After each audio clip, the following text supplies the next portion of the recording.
L'accord de paix au Mali signé à Alger ce dimanche 1er mars, le gouvernement malien et une partie des groupes armés du nord du pays se sont mis d'accord pour le retour définitif de la paix dans le pays, une conclusion dont se réjouissent les mouvements armés pro-gouvernementaux. Nous nous engageons à respecter l'esprit et les termes du test. Nous ferons tout pour que cet accord vive et qu'il permette à toutes les populations de se retrouver, de vivre ensemble comme par le passé, solidairement et fraternellement. Cependant, le document paraphé ce dimanche, après 8 mois de laborieuses négociations, n'a pas été signé par la coordination des mouvements de l'Azawad qui a demandé un délai raisonnable en vue de consulter les populations qu'elle représente. Pour certains analystes, le mouvement national de libération de l'Azawad joue un jeu dangereux qui pourrait entraîner la désolidarisation de ses soutiens. Le mouvement de libération de l'Azawad, pour moi, joue à un jeu qui est très dangereux à mon avis. Dangereux pour la paix, dangereux pour la stabilité, dangereux pour eux-mêmes.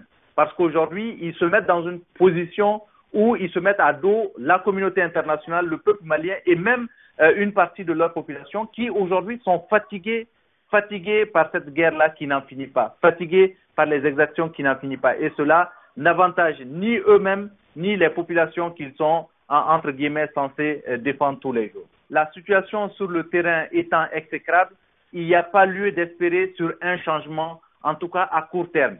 Ce qu'il y a lieu de faire, à mon avis, c'est de demander aux négociateurs, à toutes les parties, de retourner à leur base et de proposer le projet de document pour qu'ensemble, ils voient dans quelle mesure l'améliorer. Rappelons que 6 groupes ont participé aux 5 séries de négociations qui se sont tenues depuis juillet 2014.